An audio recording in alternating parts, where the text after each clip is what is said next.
महीने भर में आप कितना कमा पाते हैं, ये आप अपने मन में सोच लीजिए। और उसके बाद जो इस वीडियो में हम आपको आंकड़े बताने जा रहे हैं, उसको सुनकर आपको लगेगा कि जो राजनीतिक पार्टियां आपसे झंडा ढुलवाती हैं, जिस राजनीतिक पार्टी के लिए आप मैट नीचे बिछाते हैं, उस राजनीतिक पार्टी के अगर कमाई का एक हिस्सा भी आपको मिल जाए तो आपकी 7 पुश्तें बैठकर घर पर खाना खाएंगी। आज की इस वीडियो में आपको हम बताएंगे कि 2021-22 के फाइनेंशियल ईयर में तमाम राजनीतिक पार्टियों ने कितना पैसा कमाया है, और जो ब्यौरा उन्होंने चुनाव आयोग को दिया है उसका आंकड़ा अगर आप सुन लेंगे तो आपका दिमाग हिल जाएगा।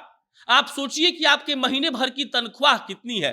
5,000, 10,000, 20,000, 25,000, 50,000, 1 लाख या 2 लाख या 5 लाख महीना, इससे ज्यादा तो नहीं होगा।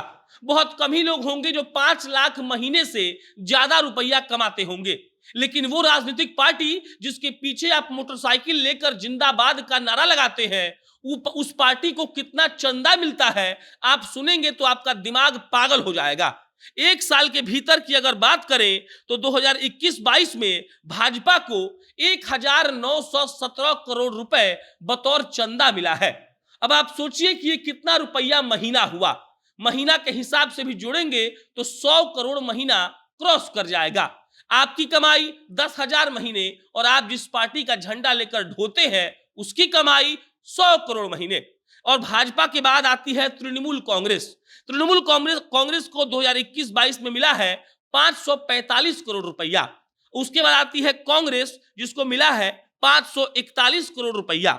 उसके बाद आती है सीपीआई जिसको 162 करोड़। और ऐसी ऐसी पार्टियां कई हैं जिन्होंने अपना खर्चा, अपना कमाई बताया है, और ये कमाई कोई मेहनत का कमाई नहीं है।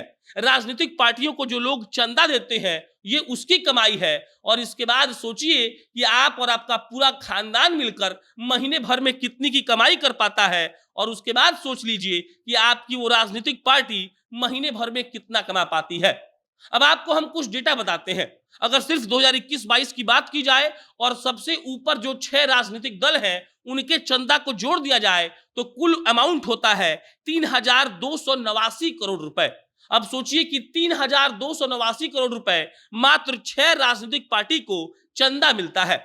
इसके अलावा सुन लीजिए, अगर ये जो मतलब पूरा राशि बताया हमने 3,289 करोड़, इसका 1,725 करोड़ रुपए मात्र खर्च हुआ है। मतलब कि 48% रुपया चंदा का खर्च हुआ है और 52% जो रुपया है उसको बचा लिया गया है। इसके अलावा एक और डेटा है, जो बंगाल के मुख्यमंत्री है ममता बनर्जी, जिनकी पार्टी है तृणमूल कांग्रेस, जिनको भाजपा से ज्यादा रुपया मिला है। मतलब कि 1917 करोड़ की दान मिला है भाजपा को 21-22 में, और उसके बाद सबसे ज्यादा जो दान मिला है किसी राजनीतिक पार्टी को तो वो तृणमूल कांग्रेस है। उसको मिलता है 545 करोड़। और 545 करोड़ कमाने वाली तृणमूल कांग्रेस अगर पिछले फाइनेंशियल ईयर की बात की जाए तो उनको मात्र 74 करोड़ रुपया बतौर दान मिला था। मतलब एक साल के बाद उनके दान में 633% की वृद्धि हुई है। 2020-21 में तृणमूल कांग्रेस को 74 करोड़ का दान मिलता है, और 2021-22 में अगर बात करें तो तृणमूल कांग्रेस को 545 करोड़ रुपए का दान मिलता है। ये कितना बड़ा आंकड़ा है आप एक बार सोचकर देखिए। अब इन पार्टियों को दान कैसे मिलता है इसका फॉर्मूला समझा देते हैं, और इन पार्टियों का दान में धांधली कैसे होता है ये भी आपको समझा देते हैं। नियम के अनुसार 20,000 रुपए से ज्यादा का अगर कोई दान मिलता है तो पार्टियों को वो दिखाना पड़ता है।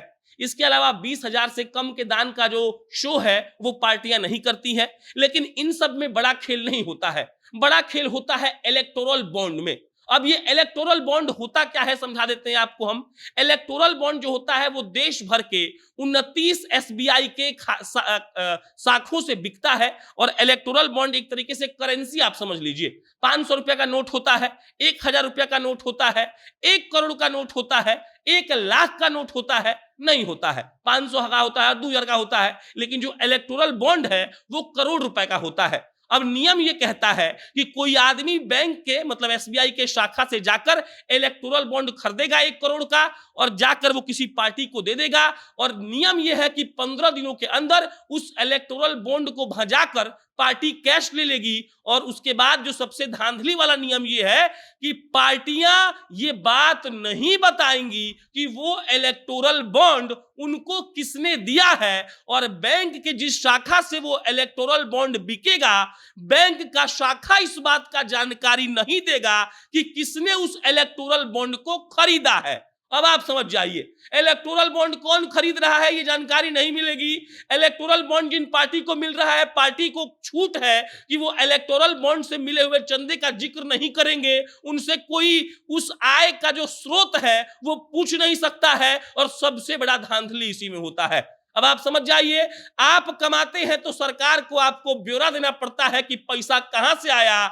मनीष कश्यप के अकाउंट से 42 लाख मिला तो वित्तीय धांधली की बात कही गई, लेकिन भाजपा और कांग्रेस वाला 500 करोड़ रुपया का इलेक्टोरल बॉन्ड लेता है सब, लेकिन उनसे कोई पूछने वाला नहीं है कि भैया आपको पैसा किसने दिया।